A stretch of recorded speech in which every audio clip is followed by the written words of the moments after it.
Nuestro siguiente ponente es una persona que disfruta plenamente de su trabajo, que procura desarrollarlo con rigor y compromiso, y siempre teniendo en cuenta los intereses y el bienestar de los compañeros que le rodean.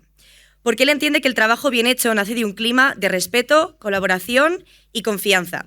Él es consejero técnico en el Ministerio de Educación y es Eduardo Hernández. Muchísimas gracias.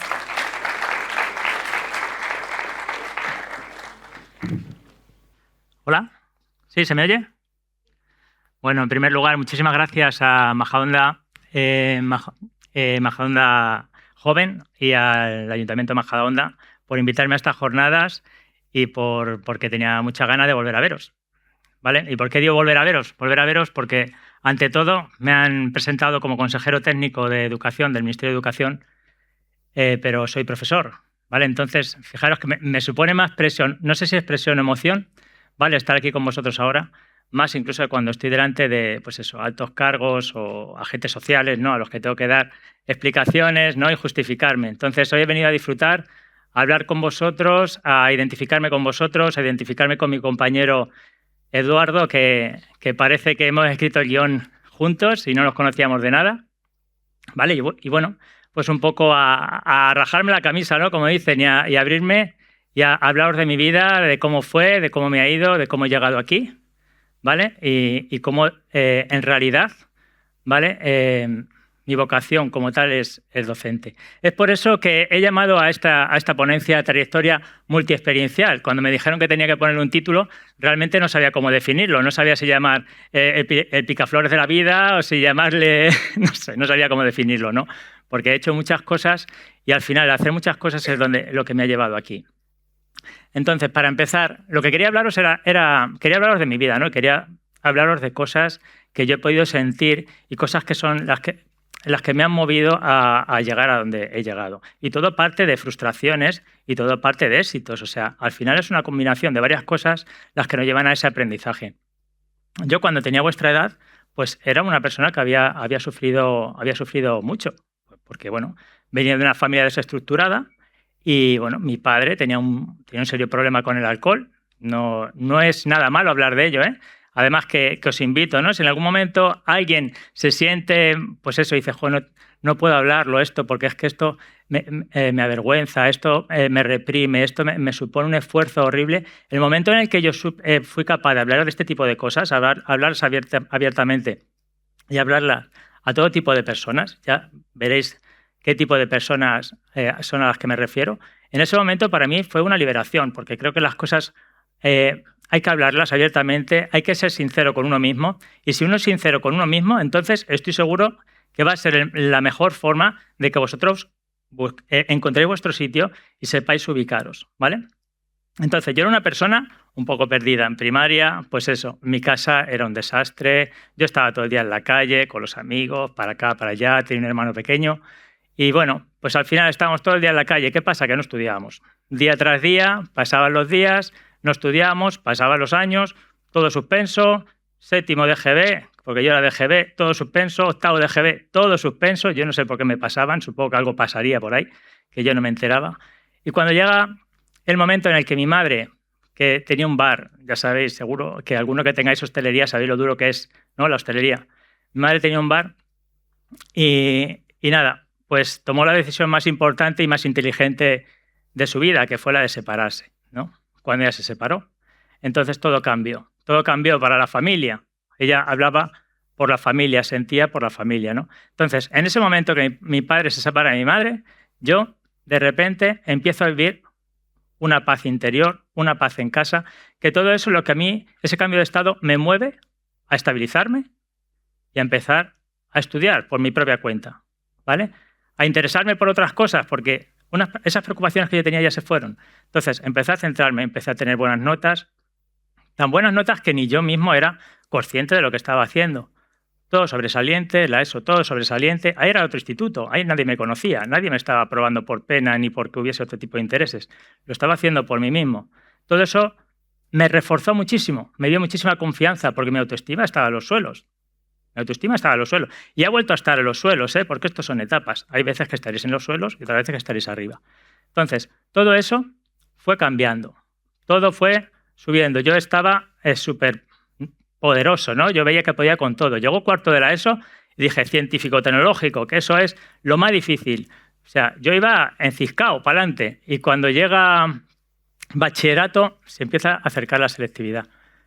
Y digo, ¿y ahora qué? ¿Y ahora qué estudio? No sabía que tenía que estudiar. Yo solo sabía que lo que me llenaba era aprobar asignaturas. Eso era lo que más me llenaba. ¿Por qué? Pues seguramente porque tenía otras carencias, ¿no? Ese refuerzo que me hacía la familia, los abuelos, ¿no? Joder, chico, qué buenas notas, qué tal, no sé qué. Todo eso para mí al final iba a ser otra piedra en el camino. ¿Por qué? Porque llegó un momento en el que dije, todos sobresalientes, ¿y ahora qué hago? Bueno, me senté, departamento de orientación, una persona que me quiso ayudar pero que no me conocía, me dijo, tú tienes que hacer aeronáutica, tú con esas notas, aeronáutica seguro. Y yo dije, ostras, aeronáutica, sonaba de la leche. Yo veía aviones, yo me veía ahí ya con medallas y todo, y diciendo a mi familia, oye, que vais a tener un familiar aeronáutico. A los amigos vais a tener un amigo aeronáutico. Todo eso al final, ¿en qué se tradujo? Se tradujo en que tenía que irme a vivir a Madrid, claro. En Madrid, mi madre no tenía dinero. Si mi madre no tenía dinero, no podía pagar mi estancia allí, entonces me tenía que ir a vivir con mis abuelos. Viví con mis abuelos y fue horrible. A 1 hora y media a la universidad, la carrera ni fu ni fa. Me di cuenta en el momento en el que estaba en el baño y vi un cartel ahí, bueno, un cartel escrito, como decía la compañera, ¿no? A mano. Llevo 2 años en aeronáutica y no he visto ni un avión. Digo, joder, madre, pues. Digo, ¿y me gustan los aviones? Ni siquiera. O sea, que yo decía, ¿qué hago aquí, no? Entonces me vi un poco perdido. A día de hoy ahora cojo 70 vuelos al año, o sea, que al final me las vi con los aviones. Pero bueno, el caso es que no veía mi sitio y no sabía cómo decírselo a mi madre. Otra vez, al hoyo. Otra vez al hoyo. Otra vez la autoestima a los suelos. Había sido un fracasado, yo ahora como se lo decía a mi madre, como se lo decía a mis amigos.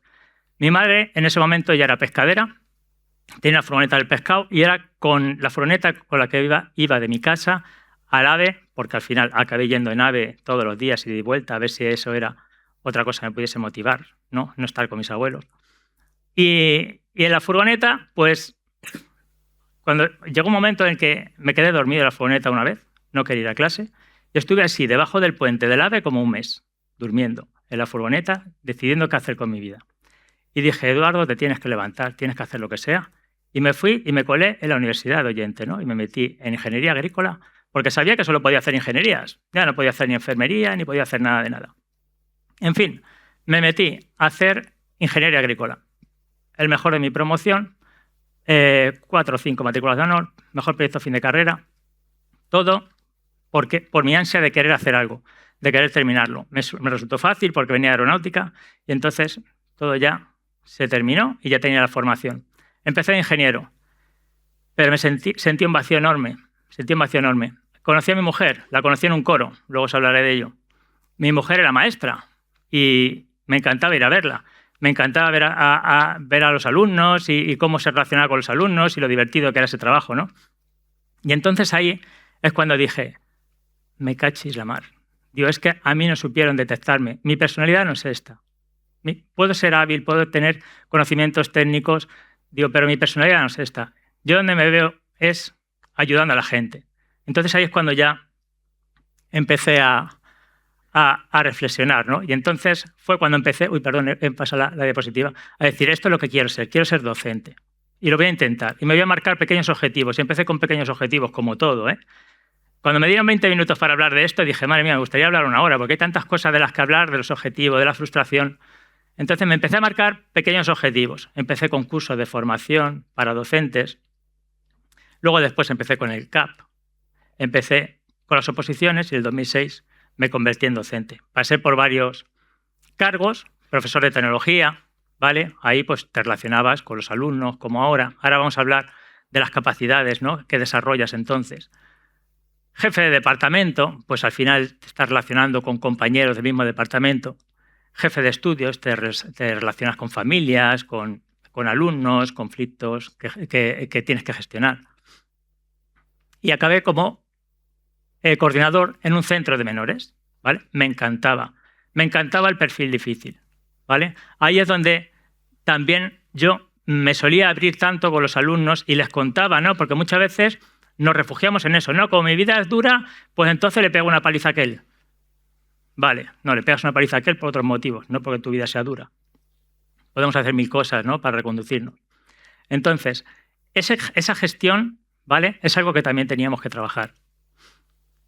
Hay una tirita, ¿vale?, que es pues otro badén, ¿no?, en el camino, que si luego hay preguntas, pues si queréis, yo me abro y también hablo sobre ello. Pero es gracias a esa tirita por la que yo acabé aquí, en el Ministerio de Educación, Formación Profesional y Deportes, ¿no? Y gracias a la experiencia que llevo atrás y de la que vamos a hablar ahora, acabé aquí. Alguien se fijó en mí y dijo, oye, te quiero aquí para que gestiones más de la mitad del dinero de las subvenciones a nivel estatal que hay para formación profesional, que es a lo que me dedico a día de hoy, ¿vale? Como consejero técnico de educación me dedico a eso. Gestiono todas las convocatorias estatales con más del presupuesto, de la mitad del presupuesto de formación profesional que hay a nivel estatal, ¿vale? Entonces, vamos a hablar de las capacidades. Digo, ¿qué es lo que me llevó a que se fijasen en mí, para estar en el ministerio, para gestionar un equipo grande, ¿vale?, para mover todo ese dinero? Bueno, pues haciendo un poco análisis de mi trayectoria, dije, bueno, he sido docente, he desarrollado capacidades, he sido capaz de gestionar conflictos, he sido capaz de innovar, tener sentido de la equidad y la inclusión, porque luego hablaremos del trabajo en equipo, ¿vale? Muy importante el trabajo en equipo, y tener empatía. La empatía la desarrollas también pues siendo camarero, gestionas el estrés siendo camarero, siendo pescadero, haces que confíen en ti, en tu producto, si es bueno, si es malo, ¿vale? Todas estas profesiones por las que he tenido que pasar para también ayudarme para poder estudiar. Vendimiador, ¿vale? Vendimiador es una labor también en la que te ves ahí trabajando con gente que tiene un nivel cultural diferente y de la que aprendes muchísimo también. La gestión emocional en entornos exigentes, que te duelen los riñones es bueno también. Nos lo decían nuestros abuelos, pero es que es verdad, al final. Te das cuenta de que sí, que te duelen los riñones es que tú vas a ser tolerante a ciertas exigencias. Y a día de hoy hay un dolor muy grande, que es el estrés. Y ese estrés, ya os han dicho por miles de vías de comunicación, que genera enfermedades.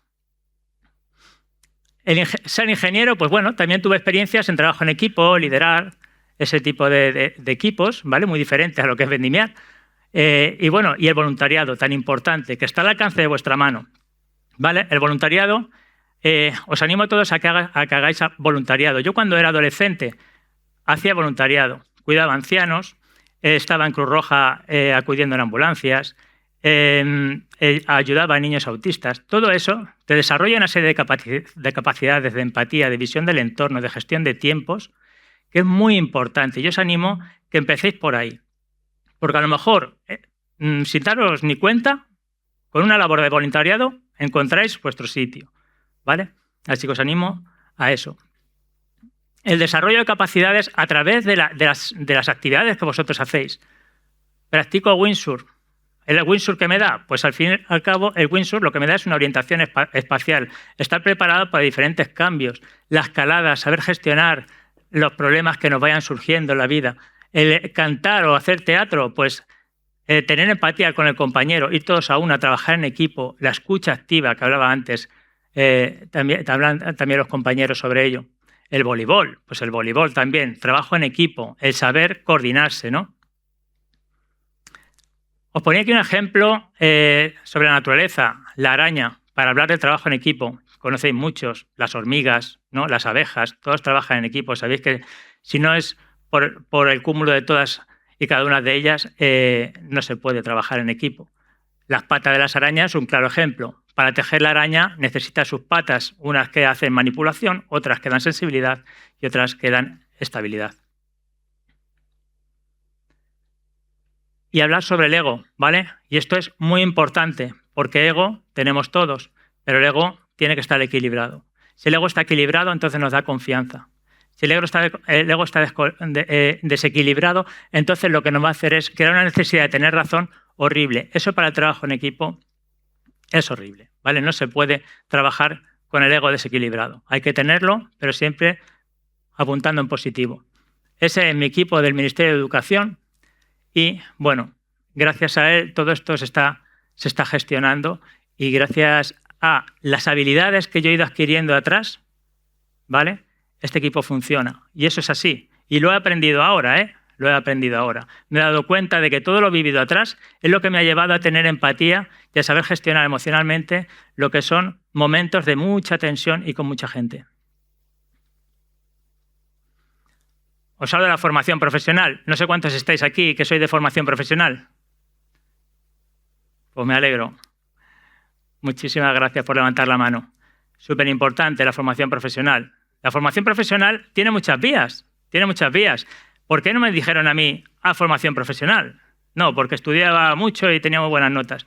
Vale, pues oye, a día de hoy, por el último ejemplo que os voy a enseñar, me hubiese gustado que me hubiesen dicho, mira, tira por aquí y por aquí te irás descubriendo porque hay muchos cauces, ¿vale? Y como conclusión, la competencia profesional siempre es acumulativa, todo suma, todo lo que hagáis siempre suma. Las dificultades y frustraciones siempre van a ser motor de vuestra vida, ¿vale? Hay que hablar de ello.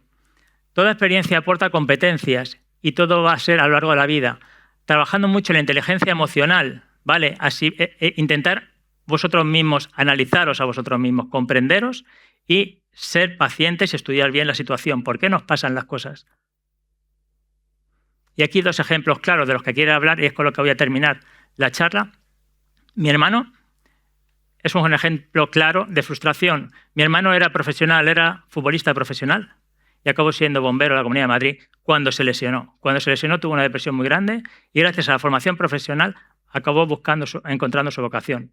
Y mi amigo, que tampoco sabía qué estudiar cuando tenía vuestra edad, empezó por la FP y acabó siendo ingeniero de telecomunicaciones, trabaja solo 2 días, hace lo que le da la gana, vive como Dios y es porque es la persona más formada en ese campo gracias a toda la FP que le ha ido mostrando diferentes capacidades, ¿vale?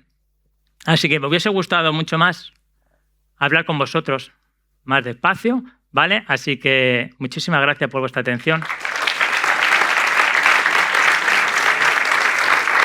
Y nada, a mi amigo José Mari, que cuando me invitó, pues se me puso una sonrisa enorme, ¿no? Poder volver a estar hablando enfrente de personas como vosotras. Vale, muchísimas gracias.